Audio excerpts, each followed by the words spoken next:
Good morning students. Science में हमारा chapter 5 दैनिक जीवन में रसायन चल रहा है। हमने उसको पूरा समझ लिया है। हो सकता है आपको समझ में आ गया हो, नहीं भी आया हो तो आप उसे बार बार वीडियो को देखें और समझने की कोशिश करें। आज हमारा लास्ट टॉपिक है उसका साबुन एवं अपमार्जक। इसके अंतर्गत हम साबुन और साबुनीकरण पहले पढ़ेंगे, उसके बाद अपमार्जक को समझेंगे। तो साबुन क्या है? साबुन लंबी श्रृंखला वाले कार्बोक्सिलिक अम्ल के सोडियम या पोटेशियम लवण होते हैं। यदि हम इसका फॉर्मूला लिखें तो RCOON है। ये हमारा साबुन का फॉर्मूला है। R इसमें क्या है? लंबी श्रृंखला वाले हाइड्रोकार्बन है, इसमें जुड़े हुए रहते हैं। अब लंबी श्रृंखला में हाइड्रोकार्बन में कितने कार्बन? लगभग 12 से 18 कार्बन हो सकते हैं। तो इस तरह से लंबी श्रृंखला वाले कार्बोक्सिलिक अम्ल के सोडियम या पोटेशियम लवण होते हैं। सोडियम या पोटेशियम, एवं नहीं बोलेंगे हम, या पोटेशियम होते हैं। जब हम इसको बनाने की विधि देखते हैं तो ये हमने वसीय अम्ल लिया है। वसीय अम्ल की किससे क्रिया करा रहे हैं? सोडियम हाइड्रोक्साइड से क्रिया कराते हैं। जब सोडियम हाइड्रोक्साइड से क्रिया कराते हैं तो इसमें ये वाला जो बंध होता है, यहाँ जो बना हुआ बंध है, ये बंध टूट जाते हैं यहाँ पर इस तरह से।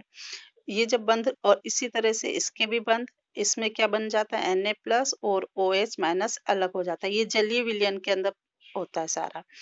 अब इसमें जब ये Na होता है तो RCOONA इसके साथ जुड़ जाएगा और CH2 के साथ क्या जुड़ जाएगा? OH।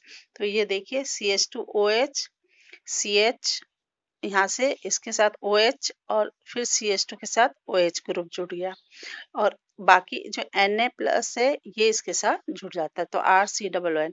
अब यहाँ पर 3 आप ग्रुप देख रहे हो, तो हमारी समीकरण संतुलित करने के लिए हमें यहाँ पर 3 लगाना पड़ेगा, और ये 3 सोडियम हाइड्रोक्साइड, और तीनों सोडियम हाइड्रोक्साइड OH के 3 आयन बन रहे हैं, तो तीनों आयन यहाँ पर लग गए। तो इस तरह से ये साबुन का निर्माण होता है। ये साबुन बनाने की आपकी समीकरण हो गई है। इसे आप विशेषतः इम्पोर्टेंस देते हुए आप इसको याद करेंगे। तो ये जो प्रक्रिया है, साबुन बनाने की जो प्रक्रिया है, उसे कहते हैं साबुनीकरण की अभिक्रिया। ठीक है। अब हम इसमें दूसरा टॉपिक हमारा आता है अपमार्जक।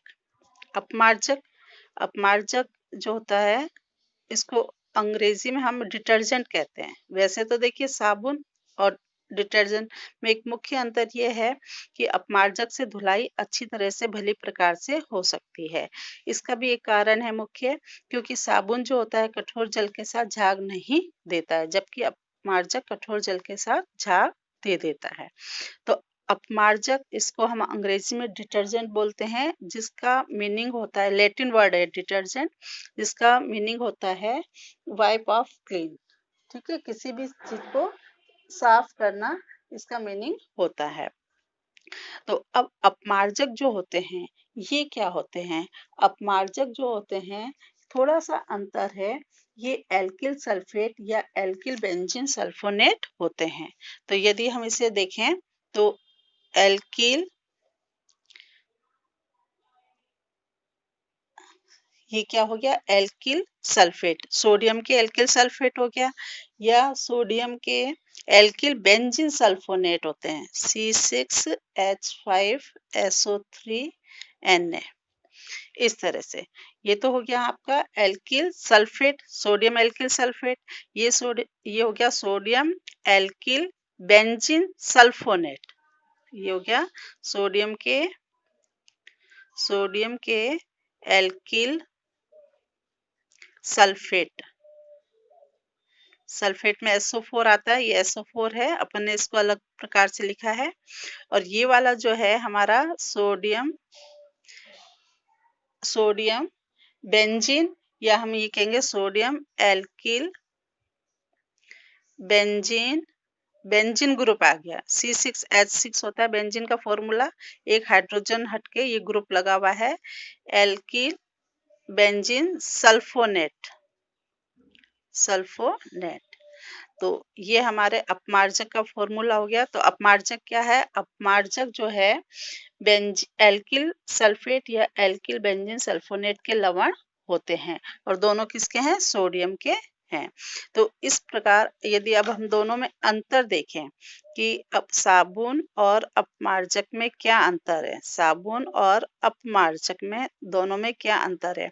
तो सबसे फर्स्ट हम ये डेफिनेशन हो जाएगी कि साबुन जो है दीर्घ श्रृंखला वाले, देखिए यहाँ पर एक बार, ये साबुन दीर्घ श्रृंखला वाले कार्बोक्सिलिक अम्ल के सोडियम पोटेशियम लवण होते हैं, जबकि अपमार्जक सोडियम के एल्किल सल्फेट या एल्किल बेंजीन सल्फोनेट के लवण होते हैं। ये कठोर जल के साथ झाग नहीं देता है, ये कठोर जल के साथ झाग देता है। ये जल को प्रदूषित नहीं करते हैं, साबुन जल को प्रदूषित नहीं करते हैं, ये जल जीवाणु द्वारा सरलता से अपघटित हो जाते हैं, जबकि ये इसका ड्रॉबैक है अपमार्जक का कि ये जल को प्रदूषित करते हैं। क्यों? क्योंकि ये जीवाणु के द्वारा अपघटित नहीं होते हैं। तो हालांकि वैसे अपमार्जक अपना अच्छा है कि कम समय में और सफाई कर देता है, कपड़ों की गंदगी हटा देता है, लेकिन यह हमारे प्रदूषण को प्रदूषित कर देता है, वातावरण को प्रदूषित कर देता है। अब मुख्य रूप से आपको ये बात ध्यान देने की, हम 2 क्वेश्चन हम यहाँ पर ये कर रहे हैं कि साबुन कठोर जल के साथ झाग क्यों नहीं देता है। जैसा कि अभी मैंने बताया कि साबुन कठोर जल के साथ झाग क्यों नहीं देता है, तो हमने ये देखा कि कठोर जल में कैल्शियम और मैग्नीशियम के सल्फेट होते हैं, या तो कैल्शियम सल्फेट या मैग्नीशियम सल्फेट की में घुले हुए होते हैं जल के साथ, किसमें, कठोर जल में। हम ये कहें कि कठोर जल में कैल्शियम या मैग्नीशियम के सल्फेट की अशुद्धियां होती है। जैसे ही हम साबुन के साथ, कठोर जल के साथ कपड़ा धोते हैं, तो उसमें क्या होता है कि हमारे साबुन का फॉर्मूला है RCOON। तो ये जो Na ग्रुप होता है, ये मैग्नीशियम या कैल्शियम के द्वारा प्रतिस्थापित कर दिया जाता है। तो क्या बन जाएगा, RCOOMg। अब जब मैग्नीशियम के लवण बन गए, ये मैग्नीशियम के लवण क्या होते हैं, जल में अघुलनशील होते हैं और अविलेय यौगिक का निर्माण कर देते हैं। जब ये अविलेय यौगिक बन जाता है तो कपड़े से गंदगी नहीं मिटती है। तो कठोर जल के साथ झाग देने का कारण यही है। दूसरा प्रश्न आता है कि अपमार्जक कठोर जल में भी झाग क्यों देते हैं।